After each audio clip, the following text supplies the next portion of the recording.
So welcome everyone, यहाँ सम्पूर्ण स्वागत चाहन्छु मेरो नयाँ अनबक्सिङ भिडियोमा। हो गाइस, सही सुन्नुभयो र सही पनि देख्नुभयो। तपाईहरुले थम्बनेलबाट पनि थाहा पाइसक्नुभयो होला। म आज गर्दैछु ट्राइपोडको अनबक्सिङ। हो गाइस, आज म ट्राइपोडको अनबक्सिङ गर्दैछु। खासमा मसँग ट्राइपोड थिएन, मैले अरु नै सानो ट्राइपोडले काम चलाइरहेको थिएँ। ट्राइपोड चाहिँ नभनौँ, तर अरु नै केही मेथडबाट मैले निन्जा टेक्निक लगाएर काम चलाइरहेको थिएँ। तर आज म फर्स्ट एउटा ट्राइपोड किनेको छु, जुन चाहिँ अनबक्सिङ गर्दैछु। र यस भिडियोमा म बताउने छु, म हरेक कुरा जानकारी डिटेलमा दिनेछु। यो ट्राइपोड कस्तो छ, मैले कहाँबाट किने, कति पर्यो, यसको बिल्ड क्वालिटी कस्तो छ, यसको अब भनौँ ओभरअल सब जति पनि छ त्यो सम्पूर्ण कुरा यस भिडियो अन्तर्गत रहेर म बताउने छु, म देखाउने छु। सो गाइस, ढिलो नगरिकन आजको अनबक्सिङ सुरु गरौँ। अनि यो हो ट्राइपोड, हेर्न सक्नुहुन्छ गाइस। यसको मोडल नम्बर कति रहेको छ भन्दाखेरि 3301 ट्राइपोड, र यसको मोडल यो हो ट्राइपोड। र ढिला नगरिकन यो ट्राइपोडलाई हेर्न सक्नुहुन्छ गाइज। मैले खासमा यो अनबक्सिङ गरिसकेको छु, मलाई एकदम भनौँ न एकदम एक्साइटेड थिएँ म अनबक्सिङ गर्नको लागि। तर मैले हेरिसकेको छु, एक्साइटेडको साथसाथै खासमा गाइज अब कस्तो छ भनेर पनि थाहा पाउनु पऱ्यो नि त मैले, होइन। यो ट्राइपोड लिइसकेपछि अब कस्तो छ, भित्र बक्स मात्रै भएर हुँदैन, भित्र सामान कस्तो छ, सामान छ कि छैन भने पनि कन्फर्म हुनु पऱ्यो। जसले गर्दा मैले पहिले अनबक्सिङ गरिसकेको छु र यहाँलाई पनि फेरि अनबक्सिङ गरेर यहाँलाई देखाउन चाहन्छु guys. So guys, I am very excited for unboxing. So छिटो अनबक्सिङ गरौँ है। अब यो ट्राइपोड खासमा अब हेर्न सक्नुहुन्छ गाइज। यो अब यो ट्राइपोडको विशेषता के छ भन्दाखेरि यहाँ हेर्न सक्नुहुन्छ यसको विशेषता भनेको 5 mm है। अनि 5 mm को साथसाथै 515 mm। अब यो के हो, अब 20.5 × 15.5 mm र 730 ग्राम रहेको छ। र यसको अरू डिटेल हेर्न सक्नुहुन्छ।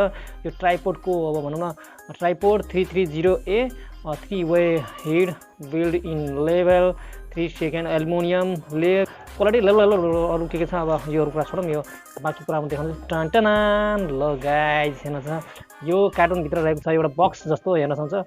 र बक्सभित्र यसलाई पहिला साइड गरेर राखौँ है। अब बक्सभित्र के रहेछ भन्दाखेरि हेर्न सक्नुहुन्छ यो एउटा बक्स खोलेपछि एउटा झोला जस्तो छ, र झोलाभित्र यो सम्पूर्ण यसको सामानहरू छ। अब हेर्न सक्नुहुन्छ म अनबक्सिङ गर्दैछु र अब सामानहरू निकालौँ। टन ल। सो गाइज, फाइनली हेर्न सक्नुहुन्छ ट्राइपोड एल्युमिनियम व्हाइट कलरको है। र अरू सामान के छ पाला त्यो पनि हेरिहालौँ है। अरू सामान के छ भन्दाखेरि एउटा यो सामान रहेको छ, र अब बाँकी सामानहरू अब एउटा यो रहेको छ माथि यो जोड्ने खालको भइगयो। अब झोलामा केही छैन, तर झोलालाई पनि साइड गरेर राख्नु मैले। र अब यो सामानहरू पहिला के छ हाम्रो। अब सामान यो यस्तो खालको रहेको छ, र यसलाई मैले यहाँलाई देखाउने छु। अब बाँकी सामानहरू के कसरी जोइन गर्नुपर्छ म यहाँ पहिला हेरिहालौँ है। अब यो चाहिँ भइगयो यहाँ माथि लाग्ने भइगयो। अब यो कसरी लाग्छ मैले यहाँलाई यो पटापट गरेर होइन यहाँलाई देखाउन चाहन्छु। सो गाइज, अब यसलाई सबै सम्पूर्ण कुरालाई जोडेर यहाँलाई म देखाउन चाहन्छु। यसको फटाफट जोड्ने काम चाहिँ गरौँ है। यो पनि खोलेँ मैले, र यो कसरी गर्नुपर्छ खासमा मलाई एक्ज्याक्ट थाहा छैन, तर म जस्ट ट्राई चाहिँ गर्दैछु है, किनकि ट्राई त गर्नै पऱ्यो।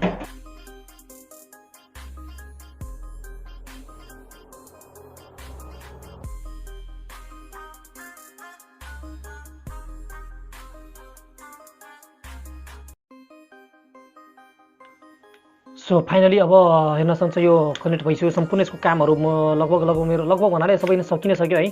अब यो कति यसको हाइट हुन्छ म यहाँलाई देखाउने कोसिस गर्छु। र यसको हाइट प्लस यसको सबभन्दा राम्रो पक्ष भनेको के लाग्यो भन्दाखेरि हेर्न सक्नुहुन्छ यो एउटा खोल्ने ठाउँ भएको है। यो हेर्न सक्नुहुन्छ यो यहाँबाट खोल्न मिल्छ, र साथसाथै अब तिनटै खोल्यो भने त अब धेरै नै लामो हुन्छ है। र यो साथसाथै अर्को कुरा के छ भन्दाखेरि यसको प्लस पोइन्ट मलाई के लाग्यो भन्दाखेरि नि म यहाँलाई देखाउन चाहन्छु। यसको प्लस पोइन्ट भनेको यहाँ सक्नुहुन्छ यसरी घुमाएर होइन हाइट बढाउन मिल्छ यसको। ल हेर्न सक्नुहुन्छ यसरी है। सो इन्ट्रेस्टिङ पार्ट मलाई यही नै लाग्यो, मलाई खासमा यो मनपर्ने रिजन पनि यही नै हो। अब जस हाइटको हिसाबले त ठिक छ होइन, हाइट बढाउन मिल्छ, तर यो सानो पारे भने पनि होइन यसरी सानो पारेर हामीले यसलाई भनौँ न एकदम इजिली क्यारी पनि गर्न सक्छौँ है, क्यारी पनि गर्न सक्छु। जसले गर्दा मलाई चाहिँ एकदम यो राम्रो पार्ट चाहिँ लाग्यो है। अब यसरी भनौँ न यसरी सानो भयो है, सानो भएपछि यसलाई मजाले यसरी ब्यागमा पनि हामी यसलाई पनि निकाल्न मिलिहाल्छ। अब यति सानो भएपछि हामीले कतै जान आउन पनि पऱ्यो भने होइन सजिलै गरी क्यारी गरेर हिँड्न मिल्छ है गाइज। अब यसको बिल्ड क्वालिटी, यसको ओभरअल भ्यूको बारेमा भन्नुपर्दाखेरि मलाई एकदम हद मन पऱ्यो गाइज, मलाई चाहिँ एकदम राम्रो लाग्यो।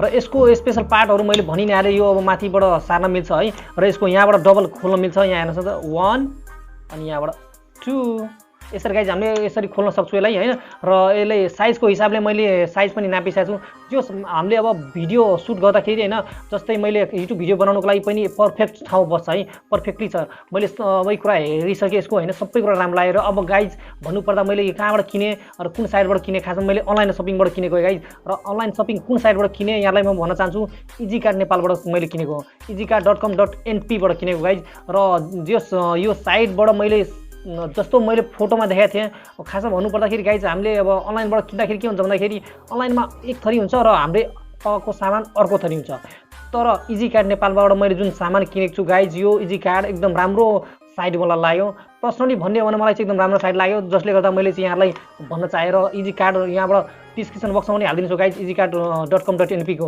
साइट है त्यहाँबाट पनि तपाईँले सजिलै गरी कुनै पनि सामानहरू बाई गर्न सक्नुहुन्छ यदि बाई गर्न चाहनुहुन्छ भने त्यहाँ धेरै सामानहरू मैले पाएँ र धेरै सस्तो पनि पाएँ जसले गर्दा मैले चाहिँ यो बजेट हो मैले खासमा यसको प्राइस चाहिँ भन्दिनँ गाइज तपाईँ चेकआउट गर्नु होला इजीकार्ट नेपालबाट है त्यहाँबाट पनि सजिलै प्राइसिङ त थाहा पाउन सक्नुहुन्छ तर मलाई चाहिँ एकदम यो बजेट ट्राइपोड हो मैले बजेट ट्राइपोड नै लिएको थिएँ र बजेट ट्राइपोड भएकोले गर्दा मैले चाहिँ प्राइसिङ भन्न चाहिँ ठिक लागेन है सो गाइज अब माइन्ड नगर्नु होला है यो चाहिँ बजेट ट्राइपोड र इजीकार्ट नेपाल है अब अनलाइन सपिङ जुन छ त्यो डिस्क्रिप्सन बक्समा हालिदिएको छु त्यहाँबाट पनि तपाईँले चेकआउट गर्न सक्नुहुन्छ यसको प्राइसिङ र यसको सामान स्पेसल त मलाई सामान एकदम मन परेको किन भन्दाखेरि अब सामान जस्तो मैले फोटोमा देखेँ त्यस्तै छ त्योभन्दा पनि खासमा भन्ने हो भने एकदम राम्रो लाग्यो मलाई चाहिँ राम्रो लाग्यो जसले गर्दा मैले यो लिए जस म खुसी छु इजीकार्टबाट है र सामानबाट पनि खुसी छु सो जस गाइज मलाई चाहिँ एकदम मन पर्यो सामान यो ट्राइपोड यहाँलाई चाहिँ कस्तो लाग्यो प्लिज कमेन्ट बक्समा कमेन्ट गर्नु होला र गाइज तपाईँ पनि यदि सपिङ गर्न चाहनुहुन्छ अनलाइनबाट सपिङ गर्न चाहनुहुन्छ भने पक्कै पनि easykart.com.np बाट सपिङ गर्न सक्नुहुन्छ